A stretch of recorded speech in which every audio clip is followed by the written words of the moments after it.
Do not make an offer on a home without asking this one question. The one question that I would strongly advise that you ask: did the underwriter review my pre-approval? I want to talk to y'all about the difference between a pre-approval and a pre-qualification. I have been in this industry for 9 years, and during the last year or so, I have seen things just go to hell. I don't even know what to call it. Here is why. So, story time.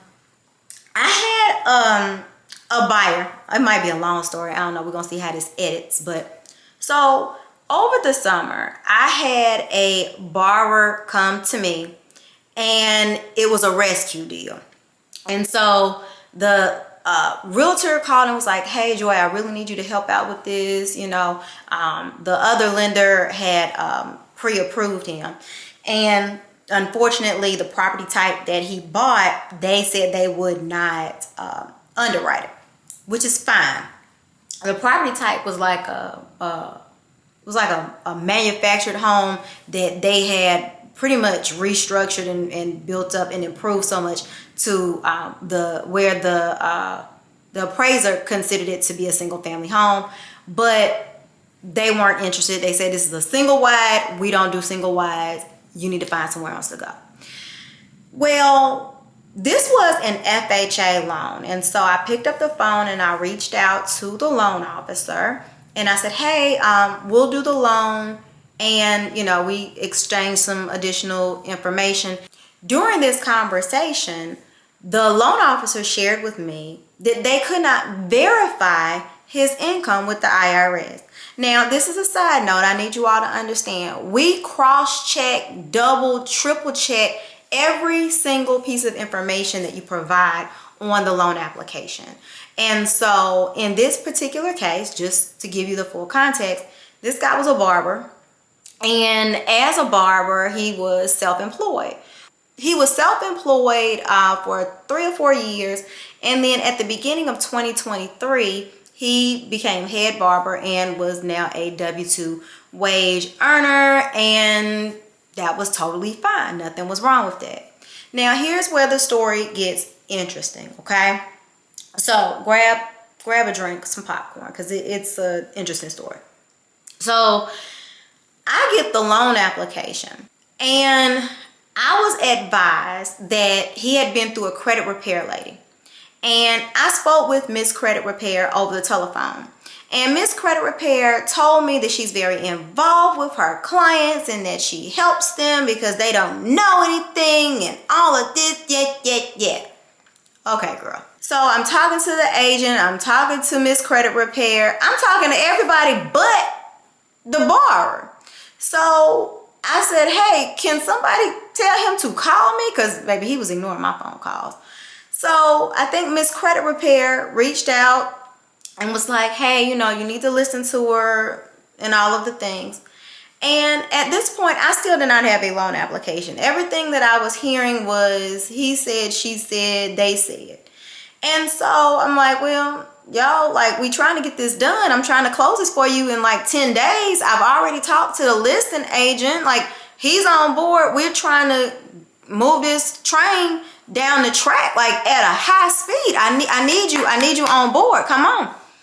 So the Miss Credit Repair ended up saying, hey, send me the application. Okay, send her the application link. I don't know what they worked out, but Miss Credit Repair did his application and sent it in to me. And I was like, you good with this? Yeah, you know, Miss Credit Repair, she take good care of me. Okay, all right. So I'm looking at it and I'm like, well, the first thing I check is I'm trying to figure out what happened before the loan got to me. And mind you, we rush. So I'm looking, and within about 15 minutes, I knew he didn't qualify. Now, I determined that because I was looking at all of the evidence that I had in front of me. And in, like I said, about 15 minutes, I was like, this is a dead deal. Now, I was missing a couple things, but the main piece that I needed was assets. And the assets was like $200, something like that. I can't remember. It wasn't remotely close to what we needed. So the next day or two, because everything was so slow, I can't remember, he finally starts uploading documents for me that I needed. And he inadvertently uploaded a loan application that he completed from the other lender. And I looked at it and I'm like, why he sent this to me? I don't need this. So I just kind of ignored it, and I'm going through the loan application and I started asking him some questions. I said, hey, let's verify the things that you have on the application. And we're going through it. Mind you, he rushing me. I gotta be at work. I gotta go. You can ask Miss Credit Repair. What? You would have thought this man was some sort of trillionaire that had a staff or something, because he was like, no, let Miss Credit Repair do it. So I go through the information with him, and I ask him, I said, hey, let's talk about your assets.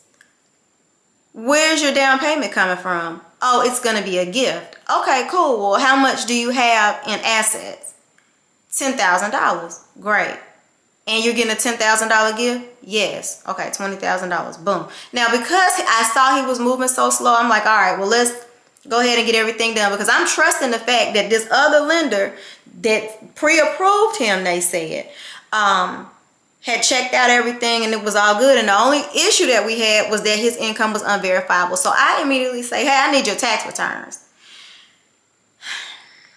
Let me fast forward the story. He didn't give me the tax returns. He was offended that I asked for tax return. Miss Credit Repair was offended that I was asking for tax returns.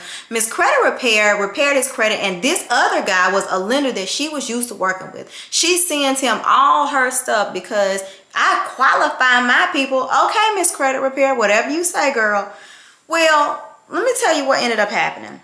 And I'm going to insert some pictures so that you all can see what I'm talking about, and you can actually see the language that was written on the loan application. So at the very top of the pre-approval letter, it says pre-approval letter. Now I want you all to understand the difference between a pre-approval letter and a pre-qualification. A pre-approval by industry standard means that you have had your documents uploaded, they've checked your credit, they've run everything through the automated underwriting system. We've looked at your pay stubs, your assets, your tax documents, everything has been checked off to verify your income and your assets. It says you have been pre-approved, and there's an asterisk by the word pre-approved. It then goes on to say, based on a tri-merge credit report and the stated information that you provided with about your income, assets, debts, and other potential down payment amounts, a formal approval will be subject to the verification of income, assets, and credit, as well as a satisfactory appraisal and a clear title. Now, mind you, I want you all to understand something. At the very beginning of this, I said, do not make an offer on a home until you ask this one question. Did an underwriter verify my information? Has an underwriter seen this? Has this been pre-approved by an underwriter? Any variation of that, I'm totally fine with. This man was pre-approved back in, because I put the whole chain of events together. This was a disaster. I want to say back in like March, and he went out, found a home in the summer, found a home, went under contract, put $2,500 up for the due diligence money, which here in North Carolina, due diligence is money that the buyer pays directly to the seller. The seller takes the money and is like, hey, if you don't buy this house, then I'm good with it because I already got $2,500 or $10,000 or $20,000 or whatever the number is that they have agreed upon. And so, and it was a additional $500 in earnest money, which was questionable about getting that back. So I'll get to that. So this entire time, the problem that the listing agent thought we had was the property. And he's calling me on the phone. Are we good? Like, we need an appraiser. What do we need? What do we need? And I'm thinking to myself, baby, you need a new buyer, because this is not happening for him. And so I ended up literally, like, now I know y'all don't know this, but I love me some Law and Order SVU. So I put this whole case together. I laid it out. I looked at the loan application that the other guy had completed. I looked at all the documents. I thought about the questions that I had asked. And I mean, I was very methodical in putting this entire thing together, because I did not want anybody to think that I was being mean to him or not wanting to do his loan. And I just basically sent out an email that was very long and detailed and had timestamps of everything. And I just told Miss Credit Repair, I CC'd Miss Credit Repair, and I told everybody, I said, listen, unless there is some magical money somewhere, I am unable to source a dime of any of the money that he said that he had on the loan application that was done and whatever the date that the application had been done. What I realized was that the loan officer basically made up the application. The loan officer probably said, okay, well, how much money you gonna get? Okay, and he threw a number in there, clicked the button to run it through the automated underwriting system, and sent him on his way, hoping, well, I hope he finds the money, I hope he gets the money. And he never got the money. All the way up until that date. Mind you, we are a whole month past the original closing date at the time of this conversation when I'm sending out this email. The next day I'm calling, I'm like, hey, we need to talk. This man said he too busy. He said he gotta be at work. I gotta be at work. I'm on the way. I don't have time to be talking to you. I gotta work. Call Miss Credit Repair. All right. I called Miss Credit Repair. I called the agent. We on the phone. Everybody on the call except him. And I told everybody, this man was never pre-approved, ever. He never showed that he had any money, even as of the time that we were talking, ever. And he rebutted later on in the day that all he was told was, they said that this is what I need to have at the closing table. Now, granted, that is language that we use, but that didn't mean that you didn't have to have the money. Like, we had to go through some steps. And so he was a horrible loan officer. And that is something you will never, ever hear me say about one of my industry colleagues. I will never, ever, ever disparage them in that way, because we all have our shortcomings and we all have our bad days and we all have things that we miss along the way. But I thought this was extraordinarily egregious. And so this man lost $2,500 of his money for absolutely no reason. He thought he could buy a house that he could not buy. And it was very disappointing. So I say that to say to you, whenever you all are going through the home buying process, please make sure that your pre-approvals have been seen by an underwriter in every possible case. Every lender does not extend this as an opportunity, but if they do, please make sure that you take advantage of it, because you want to make sure that you have all your I's dotted and all your T's crossed, because this guy was just out here fool our line and whirling around and to nothing.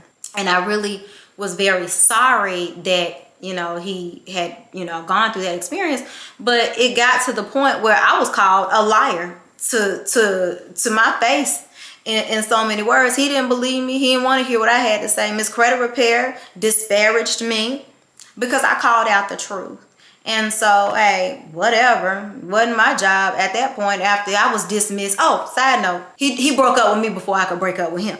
So when I sent the email, that was effectively the breakup. But I was going, finalize it with a conversation to make sure that I wasn't missing anything.